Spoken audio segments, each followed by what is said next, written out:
Mas Anies memang menurut saya dari semua perhitungan itu sulit untuk jadi calon presiden. Sulit ya? Sulit menurut saya. Dari sisi partai, dari sisi segala macam sulit untuk jadi calon presiden. Tapi kan sejauh ini kita melihat juga Mas Anies itu nggak mau jadi calon nomor 2. Nggak mau calon nomor 2? Nomor 2 nggak mau dia. Harus jadi nomor 1? Harus jadi nomor 1. Sahabat Monitor Indonesia, apa kabar semua? Kali ini kita akan berbincang terkait dengan Pilpres 2024. Kita di studio telah kehadiran tamu yang cukup istimewa dan beliau adalah pendiri Cirrus Network, Bang Hasan Nasbi. Apa kabar Bang Hasan? Kabar baik, Hotman. Terima kasih Bang telah hadir di studio Monitor Indonesia Bang. Iya. Bang, kita bicara dulu terkait dengan Pilpres 2024 ini kan calon-calon presiden kan sudah beberapa yang mulai muncul ke permukaan gitu. Karena selama ini kan Bang Hasan itu saya lihat analisisnya tepat gitu kan. Jadi mungkin Alhamdulillah di 2024 gimana analisisnya ini Bang? Siapa capres terkuat 2024? Iya, kalau bicara capres itu kita harus ini versi apa ya? Iya. Ada capres versi pollster, Iya. versi surveyor. Iya. Kayak misalnya kantor saya itu kan punya survei rutin. Iya. Ada capres versi survei. Nanti ada capres versi partai politik. Iya. Ya kan? Ada capres versi oligarki. Capres versi oligarki ada ya. Jadi ini akan mempertemukan inilah, mempertemukan 3 kepentingan ini nanti. Kalau capres versi survei, capres versi survei itu ya sama, hampir semua pollster yang tergabung dalam Persepi itu punya hasil yang kira-kira relatif sama lah. 3 besar itu Ganjar Pranowo, Prabowo, Anies Baswedan. Masih tetap 3 ini ya Bang? Itu dari tahun 2019 nggak berubah. 2019 sampai 2019 hari ini? Habis pemilu presiden 2019 sampai hari ini tuh nggak berubah 3 orang namanya 3 nama itu. Tapi paling rankingnya aja yang berbeda. Kalau misalnya 2019 itu Ganjar ranking 3, sekarang Ganjar ranking 1. Prabowo waktu itu ranking 1, sekarang ranking 2. Kalau Anies tetap di ranking Anies 3. pernah ranking 2, sekarang ranking 3. Ya, jadi kayak gitu. Nah, itu sisanya kan kecil-kecil di bawah 10%. Iya. Yang 2 digit kan cuma 3 nama ini. Sejauh ini 3 nama ini. Versi opini publik. Jadi kalau dilempar ke masyarakat seleranya ini. Ya kan? Apakah ini capres terbaik? Secara kualifikasi belum tahu. Ini kan opini publik memetakan selera masyarakat. Selera dan kebutuhan itu suka berbeda. Iya.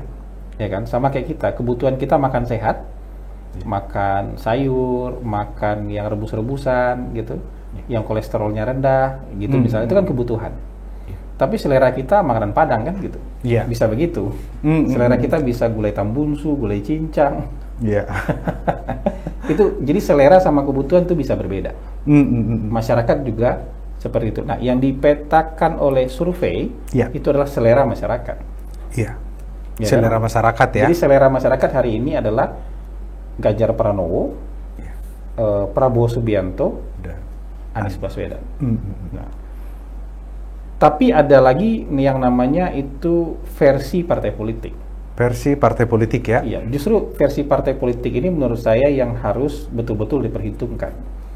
Karena jalan untuk mendapatkan tiket pemilihan presiden, satu-satunya, nggak ada jalan lain. Tiketnya hanya milik partai politik.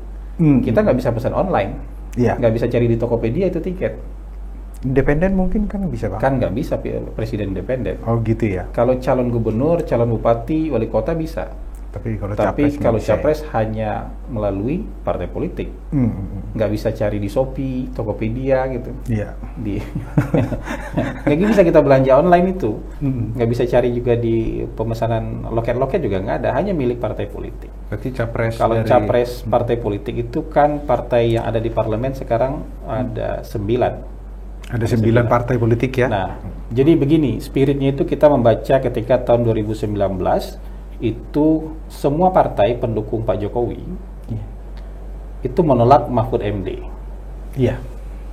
Mereka menolak Mahfud MD itu ya macam-macam argumentasinya, tapi semangatnya sama menurut saya. 2024 lapangan rata tidak ada incumbent. Iya.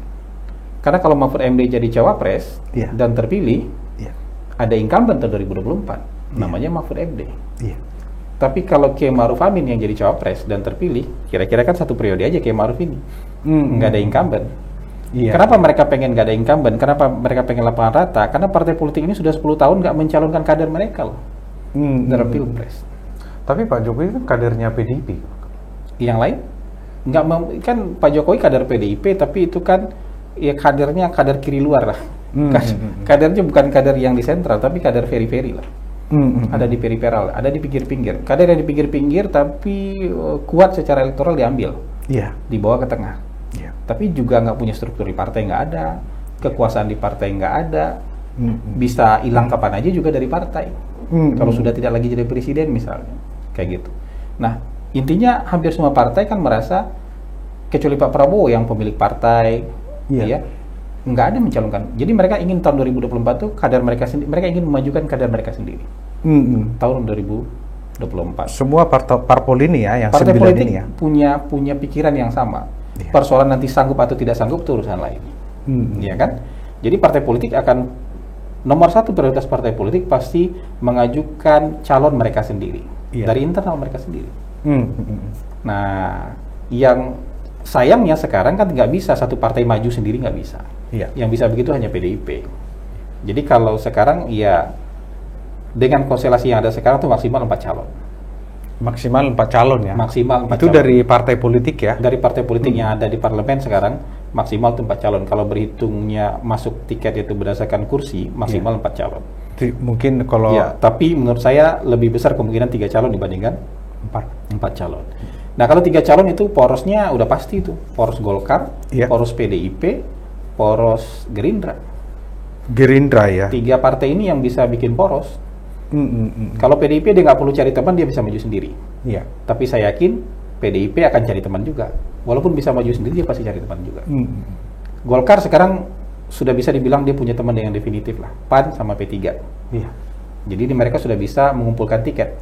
Itulah yang KIB ini ya Pak? Kalau Gerindra, dia harus cari 1 teman lagi supaya bisa maju. Nah kalau sudah 3 ini punya teman semua, poros keempat susah kebentuk. Poros keempat itu sudah mustahil kebentuk karena paling sisa maksimal 2 partai aja sisa. Sisa 2 partai yang tersisa ini nanti nggak bisa membangun koalisi. Untuk tiket capres itu nggak cukup. Ketika digabung-gabung suara mereka, kursi mereka nggak cukup untuk ini. Nah kalau menurut saya versi 3 poros ini pasti ketua umum mereka atau figur sentral di partai mereka. Berarti kalau Golkar Airlangga. Kalau Golkar misalnya saya yakin KIB nih, kita bicara KIB, saya yakin calon presidennya dari Golkar. Walaupun mereka belum mau menyebutkan secara terus terang, saya yakin calonnya dari Golkar. Gitu. Walaupun orang berteori Ganjar akan maju lewat KIB, itu susah untuk dipertanggungjawabkan teori itu. Karena menurut saya Ganjar hanya bisa maju melalui PDIP. Tapi apa maksudnya mungkin KIB, Golkar, PAN, P3 yang menyatakan akan mendukung Ganjar? Menurut saya itu kan orang coba-coba aja. Coba-coba bikin isu aja. Karena kalau begitu Ganjar keluar dari PDIP, itu akan pecah konflik terbuka antara PDIP dengan Presiden Jokowi. Kalau sempat yang ini nanti KIB itu mengajukan Ganjar. Siapapun di luar PDIP mengajukan Ganjar akan pecah konflik terbuka antara PDIP dengan Golkar. Dan saya yakin Pak Jokowi nggak mau itu. Pak Jokowi mau turun baik-baik. Berkonflik dengan partai di akhir-akhir masa kepemimpinan itu nggak wise untuk presiden. Apalagi presiden yang turunnya nggak punya partai. Gitu. Mungkin calon dari parpol itu dari Gerindra. Kalau Gerindra udah pasti Prabowo. Kalau kita berasumsi Pak Prabowo sehat ya, maka calonnya pasti Pak Prabowo. Nggak mungkin orang lain. Karena figur Pak Prabowo itu memang identik dengan Partai Gerindra. Kalau dia dimajukan jadi capres, Partai Gerindranya naik terus. Kuat Partai Gerindra itu jadinya begitu mencalonkan Pak Prabowo. Mau menang mau kalah partainya jadi kuat. Nah dia tinggal cari calon yang lain. Poros ketiga, habis itu PDIP saya yakin itu Ya walaupun misalnya Pak Ganjar ya elektabilitas tinggi versi pollster, Iya. tapi kalau sekarang melihat apa ya, bahasa-bahasa yang dikeluarkan oleh tokoh-tokoh utama di PDIP, Iya. saya merasa mereka nggak terlalu welcome terhadap Ganjar. Ibu nggak terlalu welcome, Ibu Puan nggak terlalu welcome, Bambang Pacul nggak terlalu welcome terhadap Ganjar, walaupun kemarin sempat udah salaman tapi di udah Rakernas, baik-baik. tapi menurut saya ini ceritanya agak panjang. Oh gitu ya, Pak. Cerita agak panjang. Di PDIP itu sulit untuk menerima pengkhianatan. Sulit untuk menerima pengkhianatan. Coba baca sejarahnya, banyak orang yang mencoba untuk pisah jalan sama Ibu Mega, Iya. kelempar semua. Iya. Jadi memang Di PDIP, semua orang yang berusaha untuk pisah jalan sama Bu Mega, kelempar. iya. Jadi Ganjar tidak akan keluar dari PDI berarti. Sulit, karena itu karir politik dia dipertaruhkan. Kecuali Mas Ganjar sudah nothing tulus, ya sudah. Apapun yang kejadian, saya bismillah misalnya, itu urusan lain. Tapi hari ini kalau misalnya jadi, saya menganggap Mas Ganjar masih ingin panjang karir politiknya, Iya. susah mikirkan Mas Ganjar keluar dari PDIP. Kalaupun Mas Ganjar maju jadi capres atau cawapres, hanya lewat PDIP. Hanya itu ya, hanya Hanya PDIP lewat jalannya PDIP. Ganjar Iya. kalau mau maju ya. Iya. Jadi sekarang pilihannya antara apa, Puan Ganjar, Ganjar Puan, Iya. tapi lewat PDIP. Mm. Tapi saya lebih cenderung PDIP akan mengutamakan Ibu Puan. Lebih Karena ini cenderung orang, ya, Bang? orang partainya. Jadi roh partai, inti partai itu ada di tangan Bu Puan. Tapi elektabilitasnya seperti yang Abang sampaikan tadi kan. Dia kalau Ganjar nggak bisa maju, mau mikir elektabilitas siapa? Kalau Anies Baswedan juga nggak bisa maju, mikirin elektabilitas, cuman elektabilitas Pak Prabowo. Di sebelah sana lawannya Pak Erlangga. Iya, tapi kalau memang tiga ini aja porosnya memang kalau Puan juga maju saya kira ada juga. Gimana kalau Abang melihat, Bang? Jadi memang lapangannya tidak betul-betul rata, Iya. tapi peluang mereka semua jadinya berpeluang. Iya. Misalnya begini, Pak Prabowo kan sudah veteran Pilpres, Iya. ya kan? Jadi sudah digenjot suara Pak Prabowo nggak pernah di atas 50%, Iya. ya kan? Jadi kan pemilih Pak Jokowi kemarin itu ada yang pendukung Pak Jokowi, ada orang yang tidak suka dengan Pak Prabowo. Iya. Jumlahnya lebih dari 50%. Iya. Jadi Pak Prabowo mungkin nomor 1 putaran 1, Iya. tapi putaran 2 sudah segitu juga angkanya, nggak akan bertambah lagi. Iya, nggak signifikan ya Nggak untuk signifikan bisa lagi. menang 50+1 ya. Iya gitu kan. Nah, Ibu Puan dengan Pak Erlangga akan merasa sama-sama punya peluang untuk masuk 2 besar di putaran 1. Iya. Bu Puan lihat, lawannya Pak Erlangga, bisa lah kita jadi nomor 2 dulu. Nanti begitu udah masuk putaran 2, kita bisa kalahkan Pak Prabowo. Pak Erlangga juga mungkin punya pikiran yang sama. Oh, kalau Ibu Puan, bisalah kita masuk nomor 2 besar ini. Pasti nomor 1 Pak Prabowo kan putaran 1 gitu. Iya. Tapi yang penting masuk 2 besar untuk putaran Kedua. Putaran kedua baru kita berusaha untuk rangkul sebanyak mungkin orang untuk bikin Pak Prabowo kalah. Jadi semua jadi punya peluang. Jadi kalau Kata-kata seperti itu semua jadi punya peluang. kalau Mbak Puan berarti dimajukan oleh PDI berpeluang besar juga untuk menang di Pilpres 2024. Secara pikiran, secara teori bisa dong. Bisa ya. Kan gini, sekarang selera publik ini kan Mbak Puan di bawah angkanya ada Prabowo, ada Anies, ada Ganjar, ada Ridwan Kamil, ada Kofifa, kan banyak nama yang diuji. Iya. Kalau sudah 3 nama ini nanti partainya kuat, partainya solid, Iya. Terus dicari tadi 2 besar kan? yang ketiga, capres oligarki, Bang. Nah, Gimana itu, Pak? Nah, secara umum capres oligarki itu sebenarnya hari ini mirip dengan capres versi pollster. Secara umum. Iya, Bang. Kenapa? Karena kan yang pollster ini kan biayanya bukan biaya masyarakat. Pollster ini kan pembiayaannya kalau nggak dari partai politik, dari kelompok bisnis. Iya. Kan biaya survei kan nggak murah, Iya. ya kan? Kalau yang dari partai politik itu jarang diumumkan, Hotman.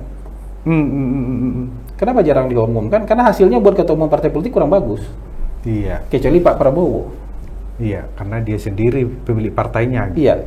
Dan angkanya tinggi. Tapi kalau buat ketua umum partai politik yang lain hari ini pasti nggak diumumkan. Kalau dia yang punya survei dia pasti nggak umumkan, karena hasilnya buat ketua umum partai manapun nggak bagus. Kurang bagus lah, bukan nggak bagus, tapi kurang bagus lah kan? Iya. Iya kan? Tapi kita setiap hari, setiap minggu dijejalin dengan publikasi hasil survei. Iya. Jadi itu sebenarnya oligarki lagi membuat opini publik untuk menekan partai. Terima nih calon saya. Ada calon saya di sini, di 3 besar ini ada calon saya.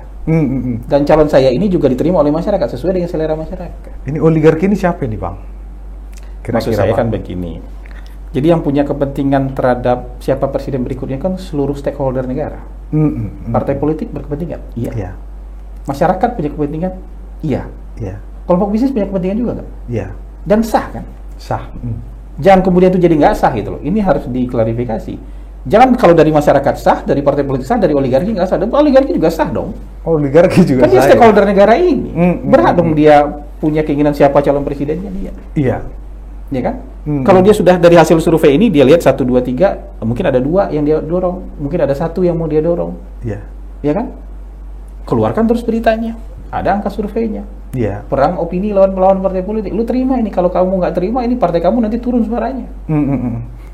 Terus siapa nih Bang capres dari oligarki nih Bang? Ya mungkin salah satu di antara salah 1, salah 2 atau salah 3 dari 3 besar pasti. Yang 3 besar ini ya? Pasti salah 1, salah 2 atau salah 3 dari 3 besar ini. Tapi nggak ada salahnya di situ. Karena kan sama dengan selera masyarakat juga. Iya. Ya kan? Tapi apakah sama dengan keinginan partai? Belum tentu. Iya. Jadi yang bentrok hari ini itu bukan antara keinginan masyarakat dengan partai, karena mereka nggak ketemu.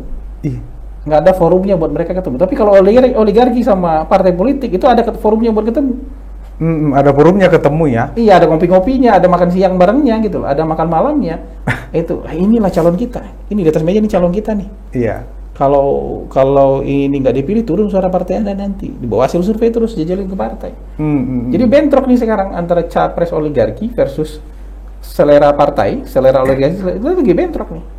Tapi saya yakin yang menang itu partai politik. Hari ini yang menang partai politik. 2024 yang menang akan ini ya partai politik. Keinginan partai politik yang menang. Jadi oligarki bisa aja dibilang sodor-sodorkan nama, tapi yang pegang kendali itu partai politik. Karena secara undang-undang juga mereka yang pegang kendali kan. Walaupun secara undang-undang pegang kendali, tapi kalau ada misalnya ada situasi yang berbeda bisa saja mereka kalah. Tapi hari ini partai politik itu punya keinginan yang kuat bahwa kita ini nggak mau lagi jadi taksi online. Yang cuma sekedar penyedia kendaraan. Orang besar di luar kemudian nyetop atau pesan kendaraan kita lewat HP atau nyetop di pinggir jalan. Nggak mau lagi sekedar jadi bis kota gitu. Bis besar segala macam bagus, tapi kemudian di stop tengah jalan sama orang terkenal. Partai punya keinginan bahwa di masa depan orang kalau mau jadi presiden harus melalui partai politik, tidak hanya nyetop di tengah jalan, tapi berproses dan menjadi kader dulu di partai politik supaya fungsi partai politiknya jalan, fungsi rekrutmen, fungsi kaderisasi, menyiapkan calon pemimpin politik itu jalan. Karena kalau enggak mereka lakukan tahun 2024, memang tahun-tahun berikutnya partai politik itu akan dianggap sebelah mata aja oleh semua orang. Iya. Jadi saya besar aja di luar partai, nanti pas mau pemilu saya stop aja mereka tengah jalan. Mereka nggak ada pilihan kok, pasti naikin saya kok. Saya bisa beli atau saya bisa bungkus nih partai, saya pasti didukung sama partai. Partai politik sekarang ini orang sering menyepelekan logika, pikiran dan gagasan orang-orang partai politik. Tapi setelah saya bicara-bicara dengan banyak tokoh-tokoh kunci di partai politik, mereka hari ini punya pikiran yang sama. Sebagian besar punya pikiran yang sama. Bahwa partai ini harus mampu memunculkan calon pemimpin nasional dari rahimnya sendiri.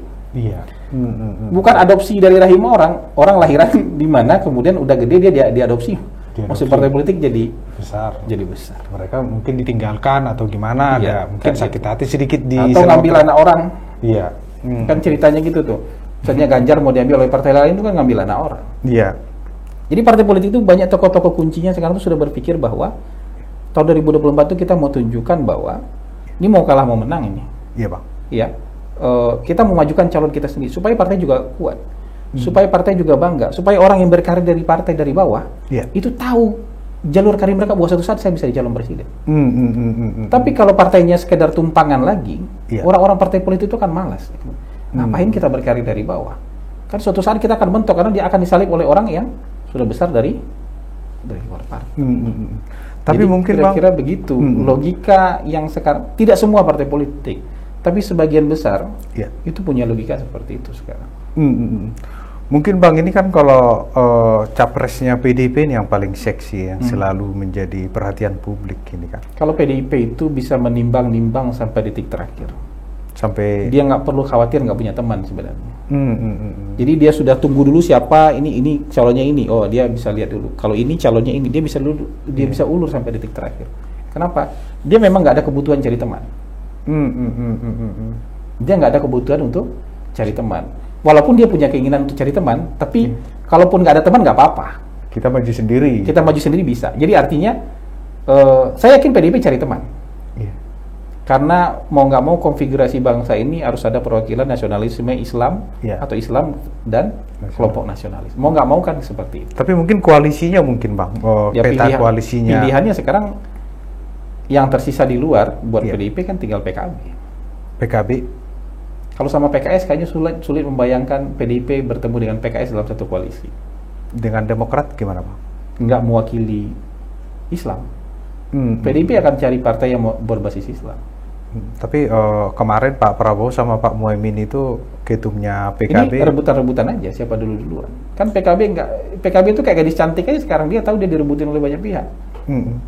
Tapi PKB juga kan kepengen mencalonkan ketumnya juga, kadernya sendiri untuk maju jadi capres atau cawapres mungkin. Jadi cawapres lah. Karena dia harus berhadapan dengan partai lebih besar, jadi cawapres lah. Jadi cawapres nggak mungkin. Katanya mau deklarasi Bang Prabowo sama Muhaimin gitu. Bisa jadi. Itu artinya Prabowo yang berhasil bungkus. PDIP kalau gitu sulit mencari partai berbasis Islam. Kalau misalnya Gerindra berhasil membungkus PKB, maka PDIP mungkin akan mencoba mencari ormas yang berbasis Islam. Karena partai politiknya sulit kita membayangkan dia kerjasama sama PKS. Sisanya cuma 2 kok. Karena P3 sudah dimasuk di KIB, PAN sudah masuk di KIB. Bang, satu pertanyaan saya yang paling krusial. Ini kan di daerah kekuasaan, wilayah kekuasaannya kepemimpinan Pak Jokowi ini kan udah ada parpol yang bergabung di dalam pendukung pemerintah gitu kan, selain Demokrat dan PKS. Kenapa ada di parpol pendukung Pak Jokowi ada lagi Koalisi Indonesia Bersatu, Golkar, PAN, sama P3 gitu. Ini kan pendukung pemerintah sebenarnya, tapi ini kenapa bisa terjadi Bang? Koalisi ini kan koalisi menuju tahun 2024. Bukan koalisi menjelang 2020, bukan koalisi sampai 2024. Koalisi ini kan koalisi untuk kebutuhan tahun 2024. Bukan koalisi pemerintah, tapi koalisi untuk Pileg dan Pilpres. Mereka memang harus cari jauh-jauh hari, kalau nggak nanti kehabisan stok. Partai-partai politik itu kan bukan unlimited. Ada batasnya, apalagi di parlemen cuma 9. Jadi sudah kalau diambil orang 2 itu kita tuh sudah harus gerak cepat, kalau nggak kita nggak ada teman nanti. Jadi kalau ada partai yang bilang kita sampai ini aja, tunggu aja, perang masih panjang, masih panjang. Itu bisa jadi partai ketinggalan kereta itu nanti. Yang ngomong perang masih panjang itu sebenarnya di belakang udah kasak kusuk itu. Cari teman. Dan terbukti memang kan abis KIB deklarasi dan tanda tangan MOU semua partai ketemu. Gerindra ketemu sana sini, Nasdem ketemu sana sini, Demokrat ketemu sana sini. Dan itu memang harus dilakukan. Karena kalau itu nggak dilakukan, ketinggalan kereta nanti. Kalau ketinggalan kereta itu kan sedih. Kita mau jadi poros koalisi, kita mau bangun koalisi tapi nggak ada teman, itu kan sedih. Pilihannya kan cuma diketawain orang aja. Ya udah kalau mau gabung sini silakan gabung. Nggak punya bargaining lagi. Kalau mau gabung sini sekarang, ya silakan gabung. Tapi kamu nggak gabung juga nggak apa-apa karena kami sudah cukup koalisi kami gitu. Kalau dulu-duluan ya, kalau PDIP bungkus satu partai, Gerindra bungkus satu partai, ada 2 partai ketinggalan kereta. Ini Bang kan Nasdem ini Bang. Ini kalau Abang melihat ini arahnya ini kemana nih? Di antara 3 ini Golkar, PDIP dan Gerindra ini Bang. Kalau Abang melihat. Kalau plan A-nya pasti Nasdem ingin menjadi poros sendiri, bikin poros sendiri. Itu plan A tuh. Poros sendiri mungkin sama PKS sama dia jadi mimpin Demokrat. Koalisi. Ya, bisa dengan PKS dengan Demokrat. Jadi mimpin koalisi. Nah, tapi lagi-lagi itu tadi yang saya bilang. Itu kan PDIP juga gerilya cari satu partai kan? Gerindra juga gerilya cari satu partai. Kalau masing-masing dapat satu kan Nasdem tinggal punya satu teman. Misalnya PKS dibungkus sama Gerindra, PKB bersama PDIP. Saya lebih percaya ini sebenarnya. PKS sama Gerindra, PKB sama PDIP. Saya lebih percaya skenario ini sebenarnya. Kalau KIB ini solidnya ini kalau menurut Abang? Iya gini, orang yang sudah menikah bisa cerai. Tapi bahwa hari ini mereka serius menikah, kita lihat mereka sangat serius menikah.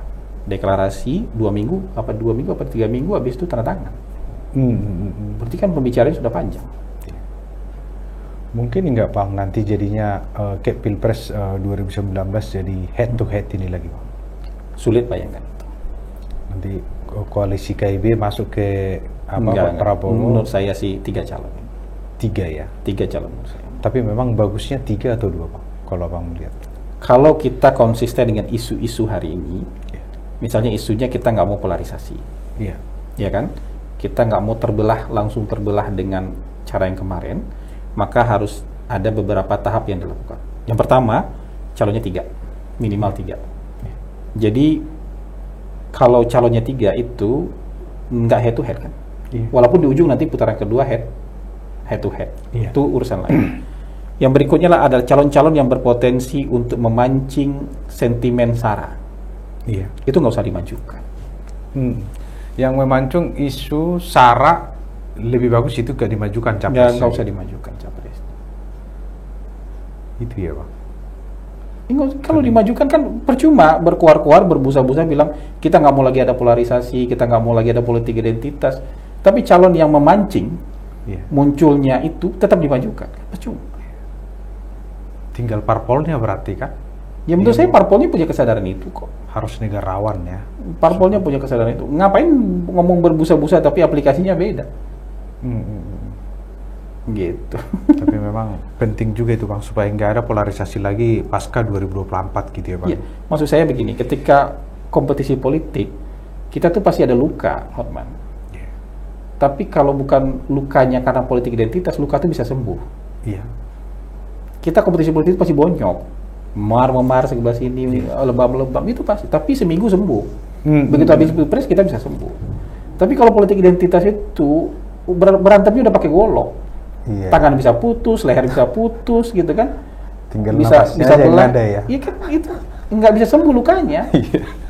Lukanya nggak bisa sembuh. Gitu. Jadi kalau misalnya partai politik ini mau konsisten, ya, kita nggak mau lagi ada politik identitas, politik SARA dan segala macam. Ya jangan majukan calon yang memancing isu itu muncul. Biar selesai ya polarisasi ini nggak ini. Iya, karena gini, bangsa ini kan harus hidup lebih panjang daripada hidup orang-orang ini. Orang-orang ini nggak kita kasih kesempatan jadi capres juga nggak apa-apa. Nggak akan, bangsa nggak rugi, dia juga sebenarnya nggak rugi-rugi amat juga. Rakyat juga nggak rugi. Nggak rugi-rugi amat juga. Tapi coba kita majukan. Anak cucu kita akan hidup dalam kondisi negara seperti apa nanti kalau misalnya luka ini nggak sembuh. 2014 kita begitu, 2017 kita begitu, 2019 kita begitu, 2024 begitu lagi. Kira-kira sembuh nggak lukanya? Makin dalam ya lukanya. Jangan udah putus itu tangan, udah putus itu leher, jangan-jangan. Nggak bisa diapa-apain lagi. Kalau itu kan anak cucu kita mau hidup dalam negara yang kayak apa nanti? Jadi makanya kalau ada orang yang bilang kita menempatkan kepentingan bangsa dan negara di atas kepentingan individu, itu mikirnya anak cucunya sebenarnya. Masih akan hidup di negara Kesatuan Republik Indonesia atau enggak nanti kira-kira anak cucu kita? Atau sudah hidup di negara Jawa, negara Sumatera, atau negara perang gitu kan? Atau negara yang sudah masing-masing negara. Iya Bang. Bang, terkait dengan ini Bang, biaya politik ini Bang, di Pilpres ini. Kalau Abang kan udah sering bersama capres-capres sejak beberapa tahun lalu gitu ya, beberapa periode lalu gitu. Ini biaya politik masuk jadi capres itu berapa sih Bang? Kalau di Indonesia Bang? Kita bikin simulasi sederhana saja. Bang. Negara kita ini Sabang sampai Merauke. Bentangan Pulau Sumatera sampai Papua itu kalau ditempelkan ke benua Eropa, itu lebih panjang daripada benua Eropa. Iya kan? Besar sekali negara kita ini. Jadi nggak bisa kita membayangkan Indonesia ini dengan imajinasi level kelurahan, nggak bisa. Level kecamatan tuh nggak bisa. Imajinasi itu, wah politik kalau didukung masyarakat mah biaya politik gampang. Enggak. Tahun 2019 itu kita mungkin punya berapa ya? Lebih dari 800.000 TPS. 810.000, 809.000. Cek aja nanti datanya. 800.000 ya? 800.000-an lebih TPS kita. Coba bayangkan, biaya ngurus dan ngawasin satu TPS misalnya 1 juta aja. Itu udah paling murah itu. 1 juta ya? Biaya ngurusin TPS gitu, mulai dari mulai dari penggalangan sampai pemantau di TPS misalnya 1 juta aja. Itu udah 800 miliar. Iya. Kalau 2 juta per TPS 1,6 miliar, 1,6 triliun. Iya. Itu di luar biaya keliling-keliling, pesawat, biaya bikin kampanye, biaya operasional tim, sukses. Mahal sekali memang. Itu bisa berapa kali lipat dari total ini? Iya bisa 2 kali lipat, bisa 3 kali lipat itu biaya pilpres. Biaya untuk yang harus disiapkan supaya paripurna kampanyenya. Jadi memang mahal. Jadi orang bilang politik itu bisa dibikin murah dalam batasan tertentu iya. Tapi realnya nanti di lapangan pasti tetap mahal. Kita akan melibatkan akan menghabiskan biaya yang nggak kira-kira. Tapi nih sebelum jadi capres itu harus menyiapkan duit sebesar ini berarti kalau 1,6 tadi dikali 3 berarti sekitar 4,8 mendekati 5T lah gitu untuk pencapresan. Ini dari mana duit sebesar ini, Bang? Makanya dalam politik itu ada yang namanya fundraising. Ada yang namanya fundraising. Persoalan di kita kan fundraising nggak open aja, nggak terbuka aja. Kalau Anda menghabiskan di bawah 800 miliar, itu kalah lah itu. Udah pasti kalah. Tapi biar menang gimana, Bang? Capres Indonesia biar menang berapa triliun? Enggak, itu ukuran itu enggak. Maksudnya enggak ada ukuran gede-gedean itu enggak. Tapi misalnya kalau misalnya punya 800, Anda bisa ngurus semua TPS bisa. Hanya ngurus TPS dengan 1 tapi juta. Kan penggalangan juga deh, penggalangan di TPS apa segala macam, ngurus itu aja. Iya. Kampanye-kampanyenya. Kalau misalnya 1, Anda mungkin udah bisa keliling-keliling lah. 800 M ya? Iya, tapi itu memang mahal, makanya ada fundraising. Cuman kan fundraising kita nggak pernah benar-benar open kan. Iya, kalau kayak di Amerika kan terbuka kan, aku sumbang 2 juta dolar, 5 juta dolar gitu kan. Apalagi, jadi nanti memang yang akan tercatat itu karena kampanye cuma 75 hari, nggak akan tercatat semua. Karena sebelum kampanye itu kan kita sudah kampanye juga. Iya. Itu nggak akan tercatat kayak gitu. Tapi memang mahal. Negara ini besar sekali. Gimana, Bang, caranya, Bang, supaya ini terbuka Indonesia ini dana kampanye nih, Bang? Menurut saya kalau dana kampanyenya masih dibatas-batasin kayak sekarang, misalnya maksimal 2,5 miliar, 750 juta kalau orang misalnya kayak gitu-gitu, itu gimana? Misalnya gini, ada orang nyumbang 1 miliar, untuk mendapatkan 800 miliar berarti butuh 800 orang kan? Iya. Sanggup nggak kita nyari 800 orang buat nyumbang 1 miliar? Iya. Makanya yang nyumbang itu kan ya oligarki juga, gitu kan, nggak mungkin masyarakat saweran juga kan, peradaban kita agak beda. Masyarakat itu jangankan nyawer, ada calon datang, jangankan calon presiden, caleg datang nggak ngasih souvenir aja marah-marah. Iya, betul. Pulang tangan kosong kita ini gitu. Adab kita emang agak beda gitu. Berarti kalau ada seorang capres punya duit harus fundraising.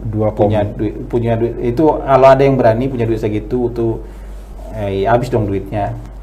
Tapi kalau nggak harus fundraising. Dan fundraising itu wajar kok. Cuman di kita nggak terbuka ya. Aturannya itu malu-malu. Dibatas-batasin orang fundraising itu. Dibuka aja sekalian biar jelas siapa yang nyumbang gitu begitu. Ya.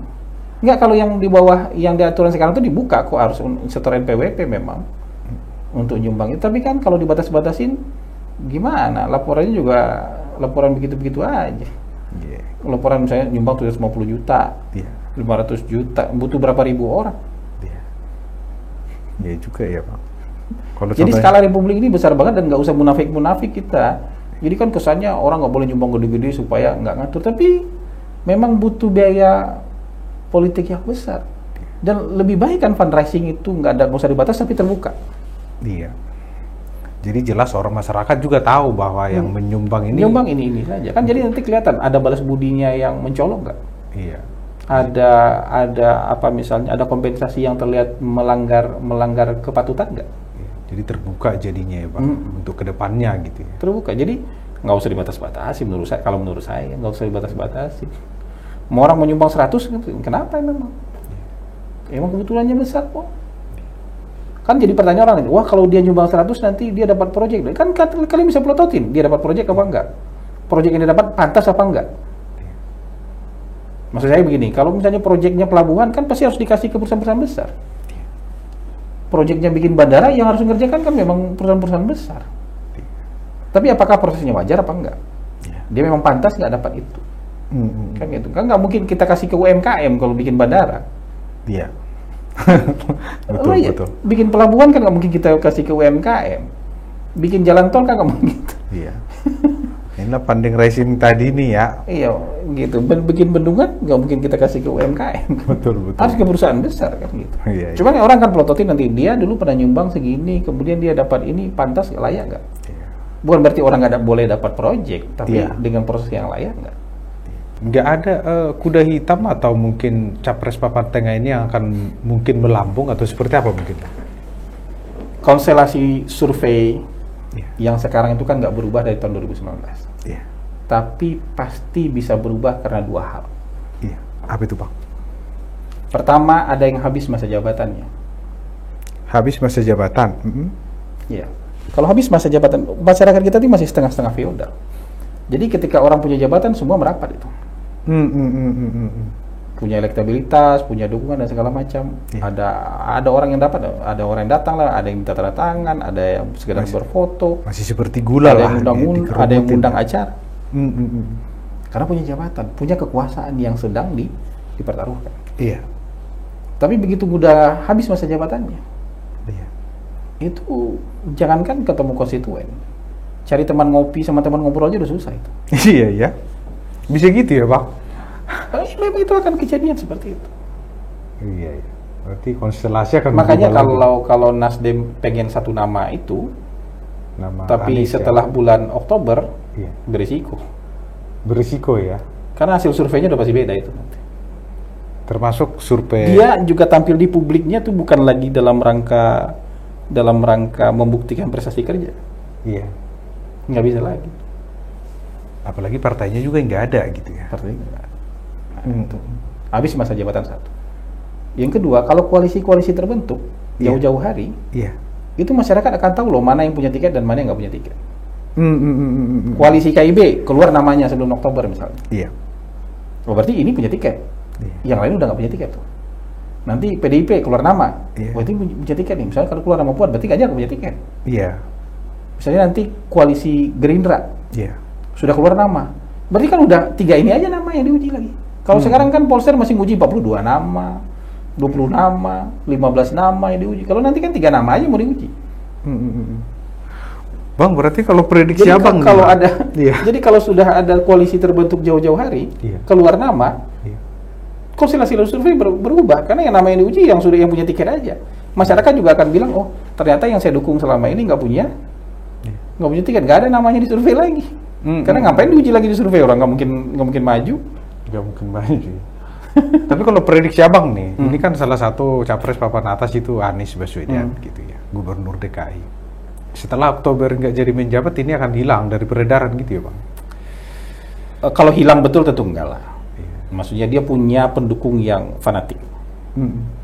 Kalau pendukung fanatik yang mungkin 10%, 12% tuh pendukung fanatik. Masih tetap ada ya? Iya masih tetap.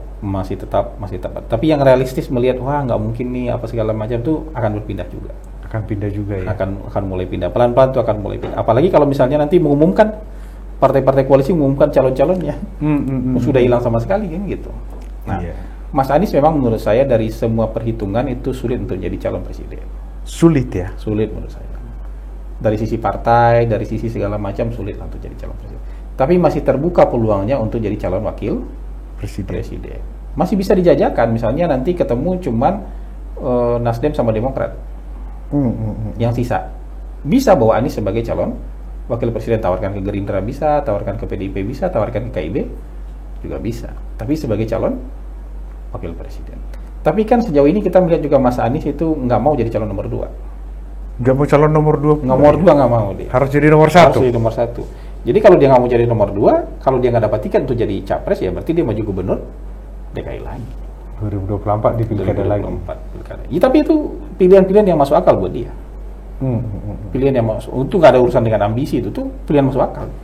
Iya. Itu kan pilihan, kan bisa aja orang jadi wapres ya bisa apa. Kalau kayak begitu, ya sudah, saya jadi calon gubernur lagi aja. Berarti lebih bagus, kalau Abang mungkin menyarankan lebih bagus jadi cagup 2024 aja lagi gitu, persiapan di situ ya? Kalau menurut saya sih seperti itu. Pilihan-pilihan itu seperti itu. Tapi kan kalau kita langsung bilang kayak gitu, kayaknya membunuh karakter atau apalah. Cita-cita orang, membunuh cita-cita. Tapi saya cuma bilang aja bahwa memang banyak dari sisi perhitungan itu, hampir semua jalan menurut saya sulit untuk melihat dia sebagai calon presiden. Untuk 2024, saya nggak bilang tahun 2029. Iya. Tapi untuk tahun 2024. Makanya lebih bagus untuk kalau memang masih mau maju dari Cagup 2024 ya lebih fokus di situ gitu ya Pak? Iya, dia bisa nanti di 2029 bisa menata lagi langkah-langkah dia, karena yang sekarang kan kondisi udah mungkin akan jauh lebih berubah. Termasuk juga sentimen orang terhadap dia soal syarat. Iya. Itu mungkin juga akan jauh lebih baik. Jangan lupa loh, Mas Anies maju sekarang, dia akan jadi korban politik syarat. Jadi kalau kemarin kan pendukungnya jadi pelaku. Di DKI yang membuli orang gara-gara identitas. Pendukungnya Mas Anies, bukan Mas Anies, pendukungnya Mas Anies. Tapi nanti kalau dia maju pilpres, Mas Aniesnya dan pendukungnya akan jadi korban politik sara, politik identitas. Iya. Mungkin Ridwan Kamil Bang, Jabar. Gimana Bang kalau Bang melihat peluang? Iya, peluangnya gitu juga. Bukan jadi capres, jadi cawapres terbuka peluangnya. Tapi kalau dia nggak mau, ya dia terbuka jadi gubernur lagi.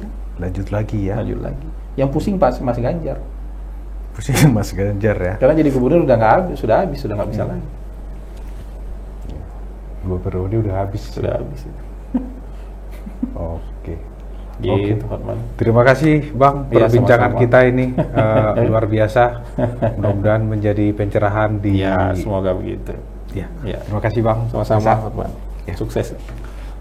Sahabat Monitor Indonesia. Demikian perbincangan kita dengan pendiri Ciris Network Bang Hasan Nasbi terkait dengan peta politik Pilpres 2024. Semoga bermanfaat. Sampai jumpa di MI Podcast berikutnya. Salam.